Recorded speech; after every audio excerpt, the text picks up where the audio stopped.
The 5 humans stood in a line, their wrists bound with glowing blue restraints. The metal floor beneath them hummed as the massive ship prepared to land.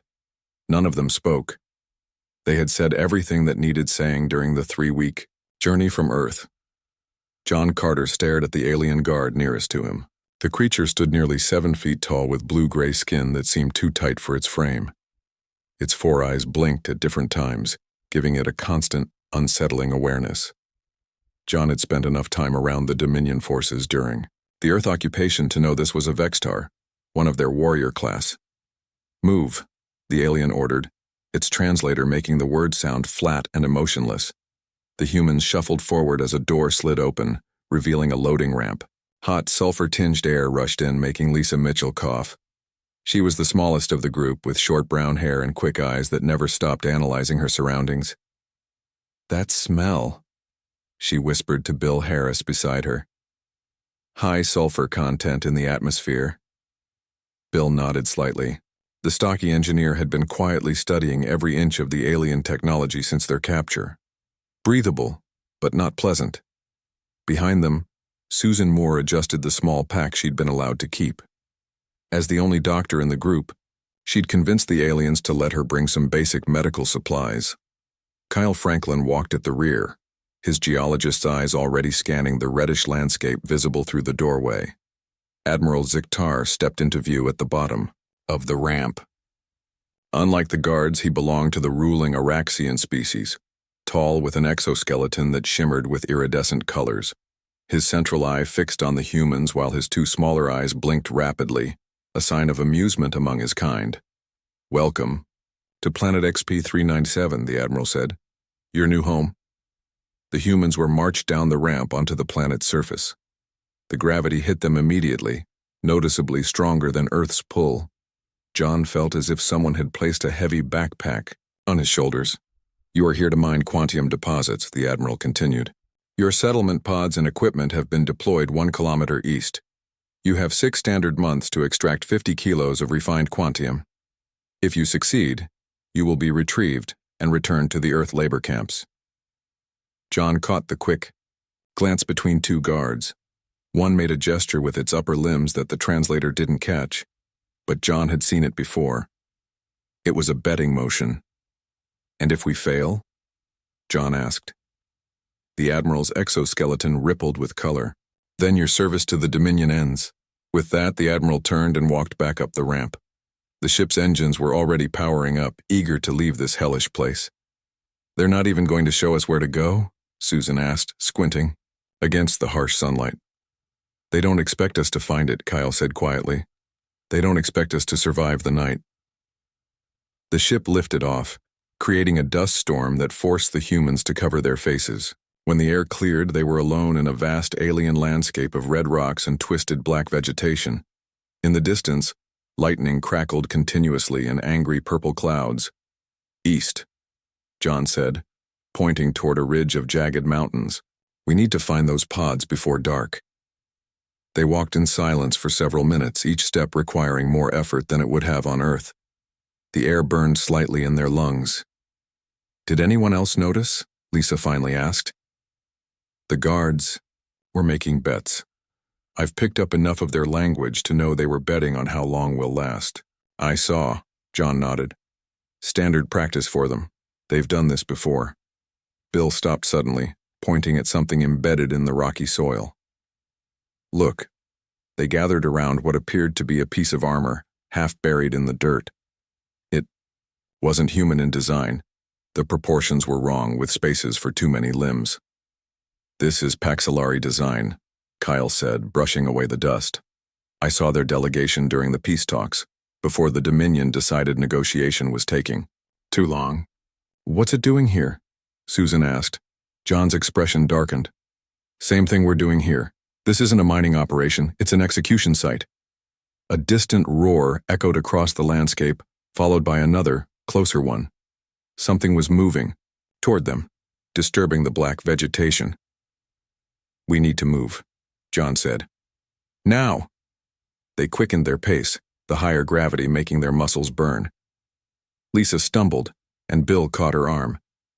"So the Dominion sends troublesome species here to Die, Lisa said between breaths. Clean and deniable. 50 kilos of quantium is an impossible quota, Kyle added. I've studied the mineral. It's rare and difficult to refine with advanced equipment, let alone whatever junk they've left us. They crested a small hill and saw, their settlement below, 3 small pods barely large enough for 2 people each and several crates scattered around them.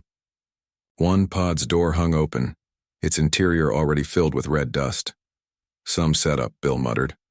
Another roar, much closer now.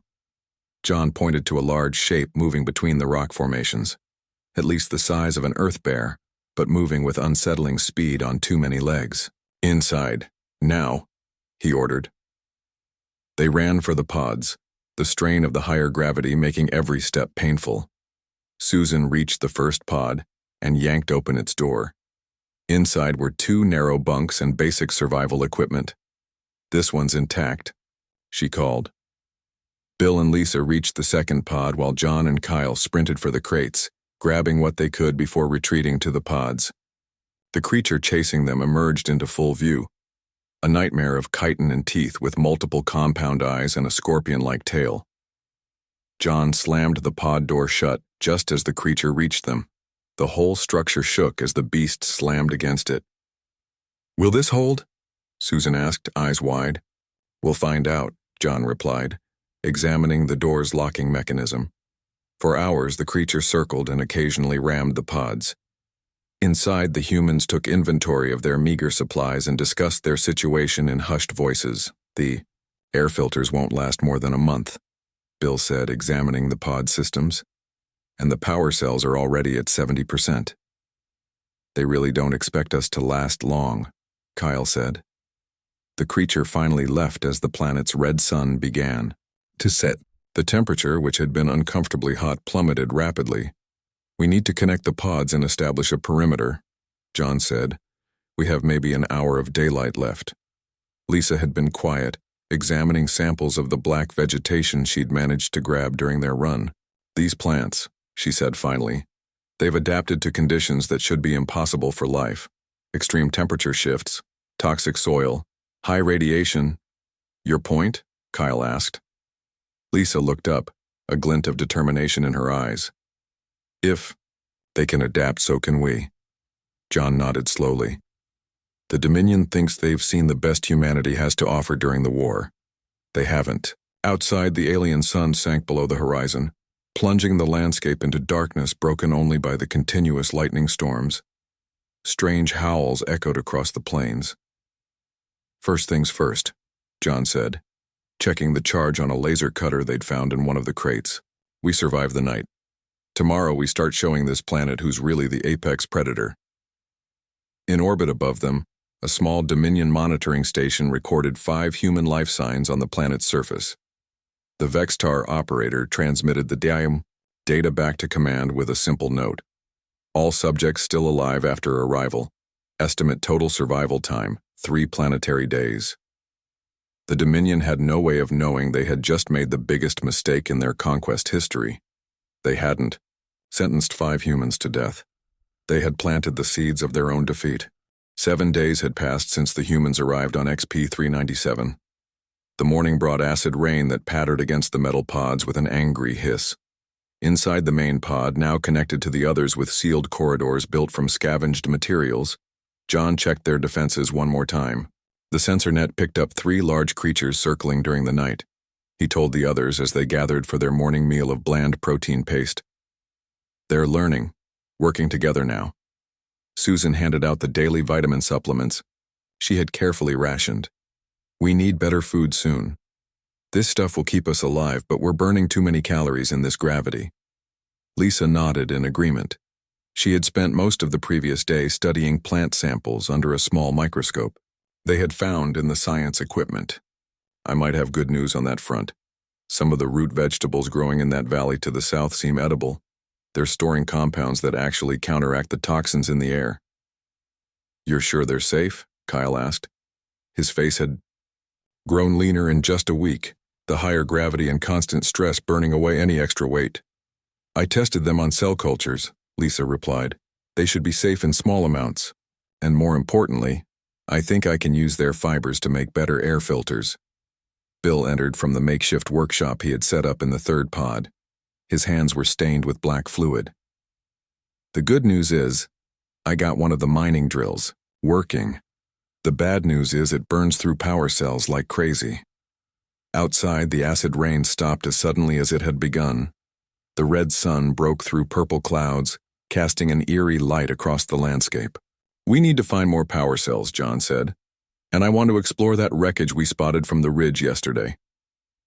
2 hours later, John, Kyle, and Bill approached the remains of what appeared to be a crashed ship, half buried in the rocky soil about 5 kilometers from their base. The journey had been difficult, with the higher gravity making each step a challenge. They wore masks Lisa had created from plant fibers, which filtered out the worst of the atmospheric toxins. "This isn't Dominion design," Bill said as they drew closer to the wreckage. "It's older." The ship had clearly been there for many years. Parts of its hull had been torn open, whether by the crash or by the planet's wildlife was unclear. Strange symbols covered what remained of its surface. "Mako." "At these markings," Kyle said, running his hand over the alien script. "I've never seen anything like this during the occupation." They entered through a jagged hole in the side of the ship. Inside, emergency lights still glowed with a faint blue pulse, casting shadows across alien consoles and equipment. "Powers, still working," Bill said with surprise. "After all this time." John moved carefully through the ship, laser cutter ready in case any of the planet's predators had made the wreck their home. The interior was eerily empty. "No bodies," he noted. "Maybe they were rescued," Kyle suggested, though his tone indicated he didn't believe it. Bill had already begun examining the ship's technology. "This power system is amazing. It's still running after who knows how long. And look at these storage cells, much more efficient than what the Dominion gave us. They spent an hour gathering what they could carry. Power cells, tools, and components Bill insisted would be useful." Kyle discovered what appeared to be data storage devices, which he carefully packed away. "We should go," John said, looking at the darkening sky. "We don't want to be caught out here after dark." As they left the ship, a distant rumble shook the ground. They froze, watching as a massive dust cloud rose from beyond the horizon. "Electrical storm," Kyle said. "Moving this way fast." "Run," John ordered. They ran as best they could in the punishing gravity, their packs heavy with salvaged technology. The storm gained on them, purple lightning arcing between clouds that seemed alive with malice. A kilometer from their base, the storm caught them.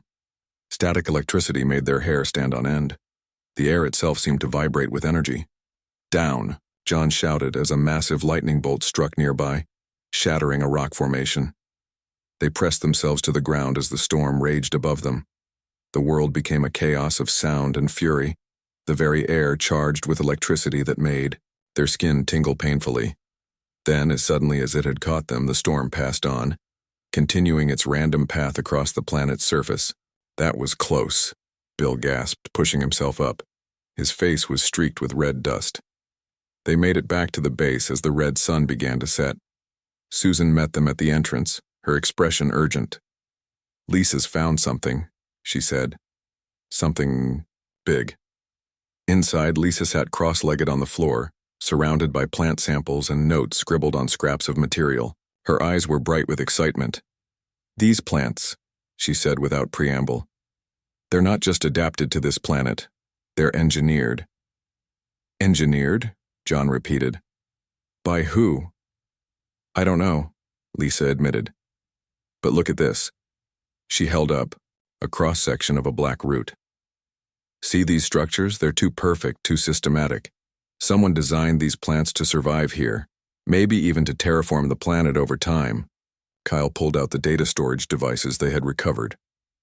"Maybe the answers are in here." Bill examined one of the devices. "I might be able to rig something up to read these, but it'll take time." That night, as the others slept, John stood, watched by the small viewport. The planet's 3 moons cast a ghostly light over the landscape. In the distance, he could see the silhouettes of massive creatures moving across the plains. A soft sound made him turn. Susan had joined him, her medical scanner in hand. "You should be sleeping," she said. "Your body needs to rest." "Just thinking," John replied. "If Lisa is right, and someone engineered those plants, then this planet might not be natural either." Susan finished his thought. "It might be a creation, a deliberate death world." But why? Susan had no answer, but her eyes showed the same determination he felt. Whatever the reason, they didn't count on humans showing up. In orbit, the Dominion monitoring station updated its log. All 5 humans remained alive after 7 days, already breaking the previous survival record for the planet. The Vextar operator added a note of surprise before transmitting the data to command. On a Dominion battlecruiser several systems away, Admiral Ziktar reviewed the update with growing concern. Perhaps he had underestimated these humans. Perhaps they were more dangerous than anyone had realized. "Increase monitoring," he ordered. "I want to know exactly what they're doing down there." But deep in his 3 hearts, the Admiral felt the first stirrings of worry. He had sent the humans to die. What if instead they found a way to thrive? 3 weeks had passed on XP-397, and the humans had transformed their small collection of pods into a proper base. Solar collectors, built from salvaged materials and designed by Bill, now lined the roof.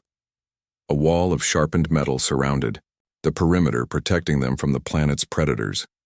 Inside the main pod, Bill hunched over a workbench where he had connected the alien data storage devices to a makeshift reader. His face lit up as symbols began to scroll across a small screen. "I got it working," he called to the others. The team gathered around the display. Strange symbols flashed by, meaningless to human eyes. "Can you translate it?" John asked. Bill shook his head. "Not yet, but I can tell it's some kind of log. Dates, coordinates, maybe a ship's record." Kyle pointed at repeating patterns in the data. "Those look like geological survey markers, similar to what we used on Earth." So they were studying the planet, Lisa said. She looked thinner than when they had arrived, but her eyes were bright with energy. Her experiments with the local plants had yielded better air filters, medicines, and even some edible crops they had begun to grow in a small greenhouse attachment. Susan entered from the medical pod, carrying a tablet. "I've finished the health assessments," she announced. "You all need to see this." She placed the tablet on the table, showing body scans of each team member. "These are from when we arrived," she said, swiping to a new set of images. "And these are from today." The differences were striking. Their muscle density had increased dramatically.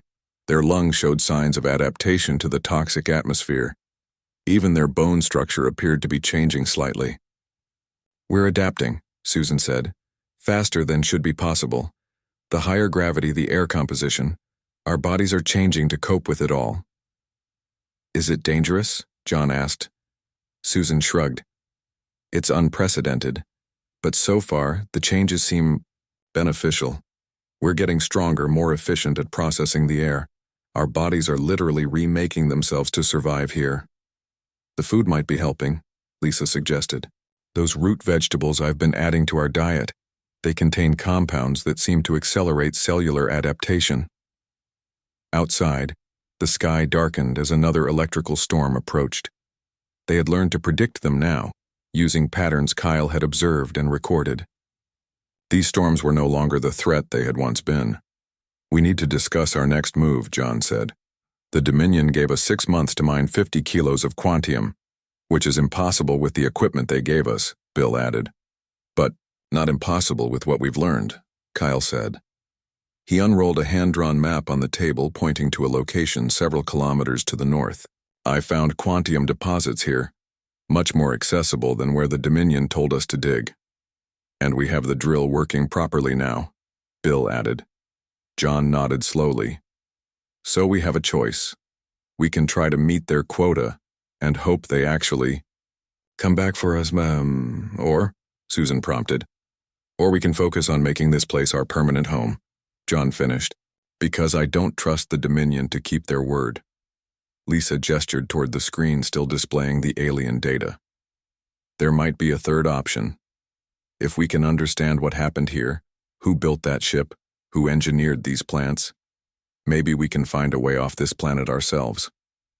They fell silent, considering their options. The storm outside grew closer, purple lightning flashing through the viewport. We split our efforts, John decided finally. Kyle and I will work on mining enough quantium to satisfy the Dominion if they return. Bill, keep working on translating that data. Lisa and Susan, continue your research on our adaptations in the planet's ecosystem. There's something else, Susan said hesitantly. I've been monitoring the Dominion communication frequencies with that receiver we salvaged. And, John prompted, they're talking about us. They're surprised we're still alive. Some want to send a probe to check on us, but others, including that admiral, want to leave us here until the extraction date. John smiled grimly. Good. Let them underestimate us. The next day, John and Kyle set out for the northern quantium deposits. They carried better equipment now, tools improved by Bill's engineering skills and protective gear enhanced with Lisa's plant fibers. The journey that would have exhausted them 3 weeks ago now felt merely challenging. Look at that, Kyle said as they crested a ridge. Below them spread a valley unlike anything they had seen on the planet so far. Instead of the usual red rocks and black vegetation, this area was filled with structures, artificial constructions half buried in the soil and overgrown with plants. A city? John whispered. Or some kind of installation, Kyle agreed. It must be thousands of years old. They approached cautiously. The structures were made of a smooth, dark material that seemed to absorb light. No visible entrances were apparent, but the ground was littered with fragments of the same material. Kyle knelt to examine a piece. This is similar to the ship we found, but older. Much older. A sound made them both freeze, a low humming that seemed to come from beneath their feet. The ground vibrated slightly. Still active, John murmured. Whatever this place is, it's still running. They spent hours, searching for an entrance, finally discovering a section where the ground had collapsed, revealing a dark passage below. Using portable lights, they descended into the darkness. The passage opened into a vast chamber filled with machinery, unlike anything human eyes had ever seen. Glowing patterns chased themselves across surfaces that seemed to shift between solid and liquid states. In the center stood what appeared to be a control console. This is way beyond Dominion technology, Kyle said, his voice hushed with awe. John approached the console cautiously. As he drew near, lights flickered to life across its surface. Symbols appeared similar to those on the data storage devices. We need to bring Bill here, John said, and the others. When they returned to base that evening, they found Susan and Lisa excited about their own discovery. We've mapped the genetic structure of the local plants, Lisa explained. They're definitely engineered and they're still changing, adapting in real time just like we are. And I've analyzed our blood samples, Susan added. There's something in the air, in the soil, maybe even in the radiation here. It's accelerating evolutionary processes. That's why we're adapting so quickly. Bill looked up from his workstation. I've made progress with the translation. It's not complete, but I've figured out enough to know what happened here. His expression was serious. This planet wasn't always a death world. It was transformed, weaponized. In orbit, the Dominion monitoring station recorded unusual energy signatures from the northern continent.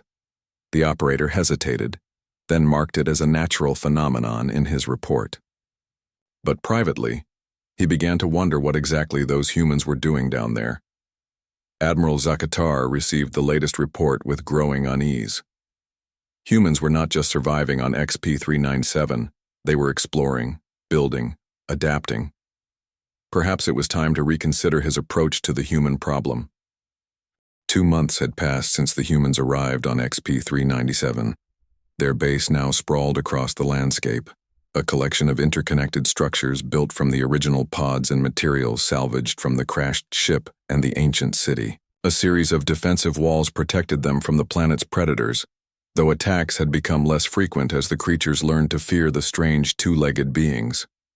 Inside the command center, formerly the main pod, The 5 humans gathered around a holographic display Bill had constructed from alien technology. It showed a 3-dimensional map of the underground complex they had discovered. "We've explored about 60% of the facility," John said, pointing to illuminated sections of the map. "The eastern wing is still sealed off, but Bill thinks he can get those doors open." Bill nodded. His hands, once soft engineer's hands, were now calloused and strong. "The power systems are similar to what we found in the crashed ship, just more advanced. I've almost figured out how to interface with them properly." "What about the translation?" Lisa asked. She looked different now. They all did. Their bodies had continued to adapt to the planet's harsh conditions. They were leaner, stronger, their skin slightly darker to protect against the radiation, their lungs more efficient at filtering the toxic air. "Getting there," Bill replied. "From what I can tell, this planet was a research station belonging to a species called the Ardani. They were working on some kind of evolution acceleration project. That explains our rapid adaptation," Susan said. She had set up a proper medical lab in one of the expanded pods and had been documenting the changes in their physiology. "Our bodies aren't just adapting through natural selection. They're being actively rewritten at the cellular level." Kyle spread out samples of refined quantium on the table. The bluish mineral glowed faintly under the lights. "We've mined 15 kilos so far.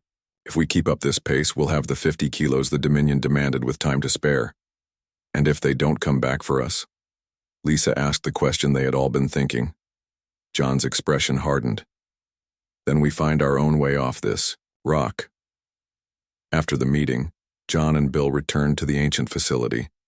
They had established a regular route now, marked with beacons to guide them through the most dangerous areas.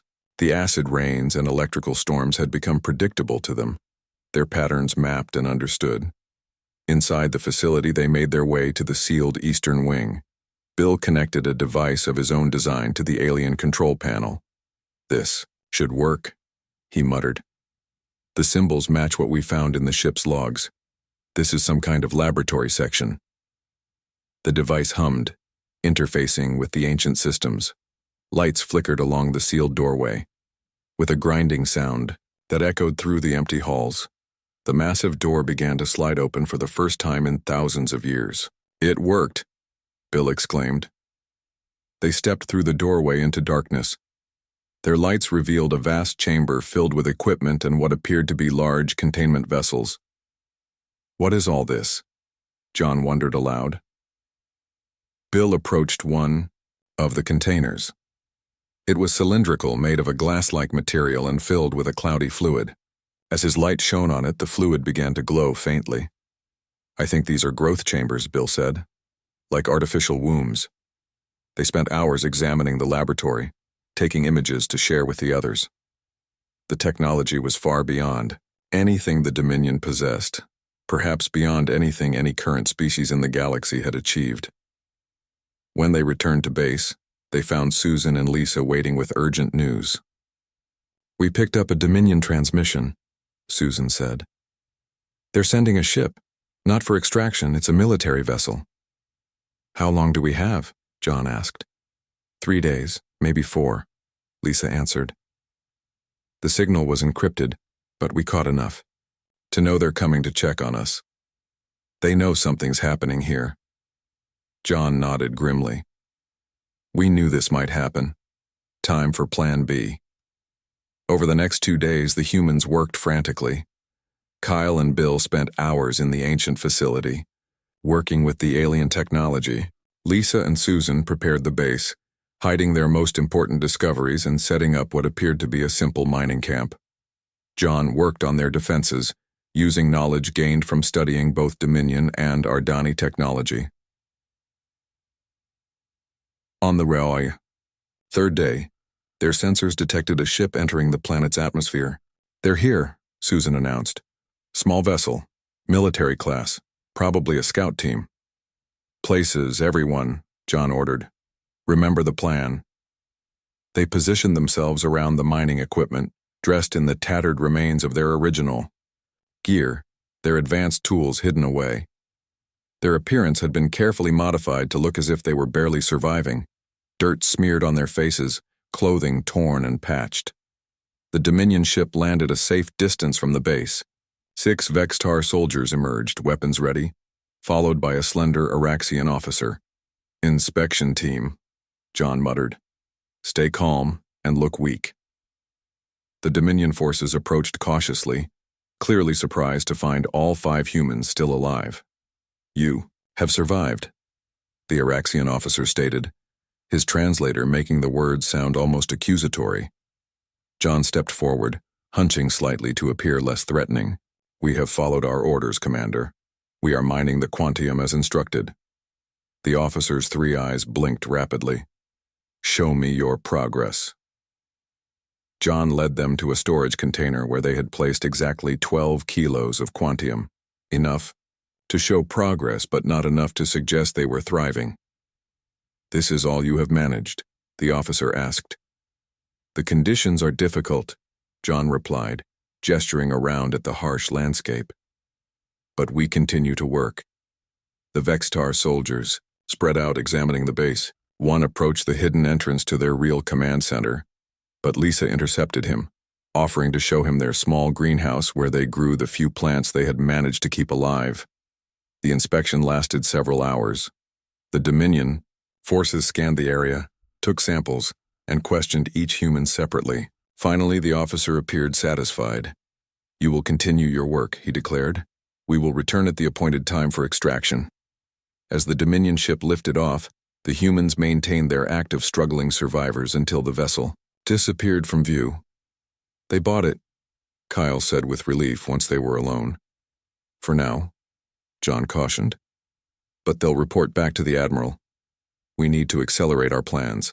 That evening they gathered in the real command center, hidden beneath the decoy base. "The good news," Bill announced, "is that I've figured out how the Ardani engines work. The principles are similar to Dominion FTL drives, but more efficient." "Can we build one?" John asked. "With the materials here?" Bill shook his head. "No, but we might not need to." He activated a holographic display showing schematics of the crashed ship they had discovered. "The engine core is intact.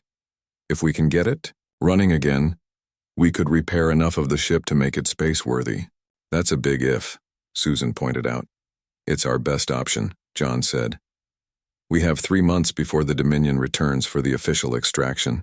By then we need to either be gone or ready to fight." Lisa, who had been quiet, finally spoke up.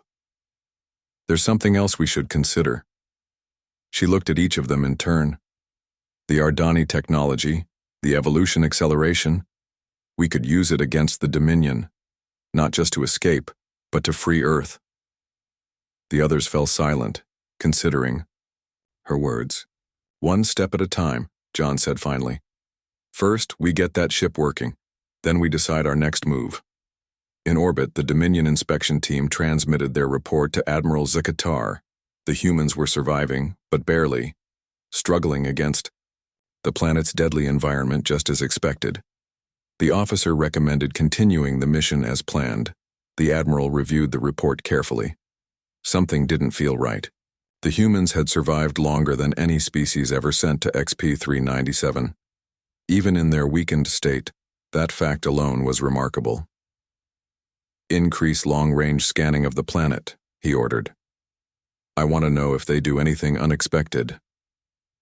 What the Admiral didn't know was that deep beneath the planet's surface, ancient systems were awakening.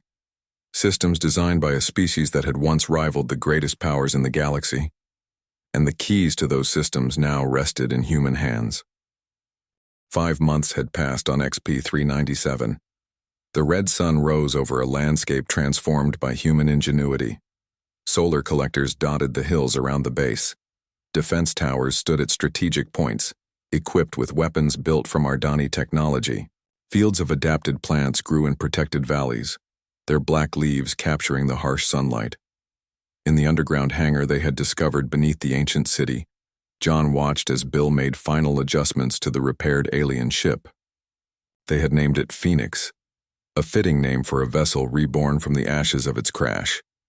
"Engine tests are complete," Bill announced, sliding out from under a control panel. His body had changed dramatically over their months on the planet.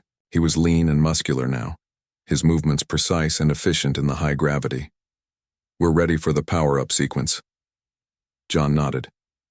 "Get everyone here. This is the moment we've been waiting for." An hour later, all 5 humans gathered in the ship's command center. The interior had been rebuilt using a combination of Dominion technology from their pods, parts salvaged from the crashed ship, and Ardani systems from the facility. "All systems are go," Bill said from the pilot's seat. "If my calculations are correct, the Ardani drive will give us enough power to reach the nearest inhabited system." "And the Quantium?" John asked. Kyle patted a sealed container. 50 kilos, just as the Dominion ordered, plus another 100 we're keeping for ourselves. Lisa and Susan had prepared the scientific data they had gathered. Information about the Ardani, the planet's terraforming systems, and most importantly the evolution acceleration technology. "This is enough to bargain with," Lisa said. "The Galactic Council will have to listen when they see what we've discovered." John took a deep breath. "Let's do this." Bill activated the power sequence. Lights flickered across the control panels as ancient systems came to life. The ship hummed with energy, a deep vibration they could feel through the floor. "It's working," Bill exclaimed. Suddenly, alarms blared from their communication system. Susan rushed to the console. "Dominion ships," she reported, 3 of them entering orbit. "They're early," John said grimly. "How long until they land?" 20 minutes, maybe less. John made a quick decision. "We stick to the plan. Kyle, Lisa, get to the surface and prepare the decoy base. Susan, monitor the Dominion communications. Bill and I will finish the launch preparations." On the surface, Kyle and Lisa worked quickly to set up the scene. They arranged mining equipment, placed the exact 50 kilos of Quantium in plain sight, and made it appear as if they had been working diligently to fulfill the Dominion's demands. Kree. First Dominion ship descended through the atmosphere, much larger than the inspection vessel that had come before. It landed with a roar of engines near the decoy base. The ramp lowered, and Admiral Ziktar himself emerged, flanked by a full squad of Vextar soldiers. Kyle and Lisa stood their ground, trying to appear both surprised and relieved at the Dominion's arrival. "Where are the others?" the Admiral demanded, without preamble. "In the eastern mining site," Kyle replied. "We didn't expect you for another month." The Admiral's exoskeleton rippled with colors that suggested suspicion. "Show me what you have mined." Lisa gestured to the containers. 50 kilos as ordered. It was difficult, but we managed. The Admiral examined the Quantium briefly, then fixed his central eye on Lisa. "You appear different than in your file images." "The planet changes you," Lisa said simply. The Admiral made a gesture, and his soldiers spread out to search the area. "We detected unusual energy signatures from this region. Explain." Before Kyle could answer, a soldier approached. "Admiral, we found something underground. A hidden entrance." The Admiral's colors darkened. "So you have been keeping secrets." Meanwhile, beneath the surface, John, Bill, and Susan were completing the final launch preparations. "They've found the entrance to the facility," Susan reported, listening to the Dominion communications. "We have minutes at most." "Engines ready," Bill confirmed. "But we need Kyle and Lisa." John activated his communicator. "Time to move. Now." On the surface, Lisa and Kyle heard the signal. They exchanged a quick glance. "Admiral," Lisa said calmly, "there's something you should know about this planet." The ground began to tremble. The Admiral's secondary eyes widened. "What have you done?" he demanded. "We didn't do anything," Kyle said. "The Ardani did, thousands of years ago. They built this planet as a testing ground for rapid evolution, and humans passed the test." The rumbling grew stronger. From the hidden entrance, a blinding light erupted as the Phoenix powered up its engines. "Run!" Lisa shouted to Kyle. They sprinted away from the Dominion forces just as the ground split open, revealing the massive hangar doors beneath. The Phoenix rose majestically from its underground berth, hovering for a moment above the stunned Dominion soldiers. Admiral Zikatar stared in disbelief at the ancient ship, now modified with human ingenuity. "Impossible," he whispered. The ship's lower hatch opened and Kyle and Lisa leaped for it, caught by John, who pulled them inside. The hatch sealed just as the Vextar soldiers opened fire. "Go!" John shouted. Bill engaged the engines. The Phoenix shot upward with incredible speed, leaving the Dominion forces behind. The Admiral's ship scrambled to pursue, but the ancient Ardani technology gave the Phoenix an advantage they couldn't match. "We're clear of the atmosphere," Bill announced, preparing for FTL jump. On the bridge, the 5 humans watched as the stars stretched and blurred around them. They had escaped the Deathworld that was meant to be their grave. "Setting course for the Galactic Council headquarters," John said. "It's time to change the balance of power." 2 weeks later, the Phoenix emerged from FTL travel near the massive space station that housed the Galactic Council. The ship, broadcasting on all frequencies, requested an emergency audience with the full council. The 5 humans stood before the assembled representatives of dozens of species. Many had never seen a human before, knowing them only as the primitive species conquered by the Dominion. John stepped forward. "Members of the council, we come before you with evidence of crimes committed by the Dominion against humanity and other species. We also bring knowledge that will change the galaxy forever." He gestured to the others, who presented the data they had gathered. Proof of the Dominion's use of XP-397 as an illegal execution site, samples of the evolution acceleration technology, and evidence of the Ardani's ancient presence in the galaxy. The Rio. "Dominion sent us to die on a death world," John concluded. "Instead, we found the keys to humanity's future, and perhaps the future of all species in this galaxy." The council chambers erupted in chaos as the implications became clear.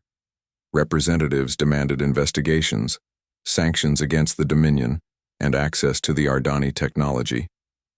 In the midst of the uproar, Admiral Zikatar was brought before the council in restraints, his once brilliant exoskeleton now dull with shame.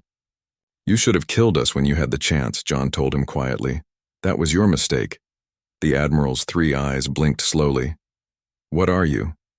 Lisa stepped forward, her body transformed by the planet that was meant to kill her. "We are human. We adapt. We survive. And now, we thrive." The Council granted humanity full protection under galactic law and ordered the immediate withdrawal of Dominion forces from Earth. The knowledge brought by the 5 humans would reshape the power structures of the galaxy for generations to come. As they stood at a viewport looking out at the stars, Susan voiced what they were all thinking. "We should thank them, in a way." "Thank who?" Kyle asked. "The Dominion. They sent us to a death world to die." She smiled. "What a huge mistake.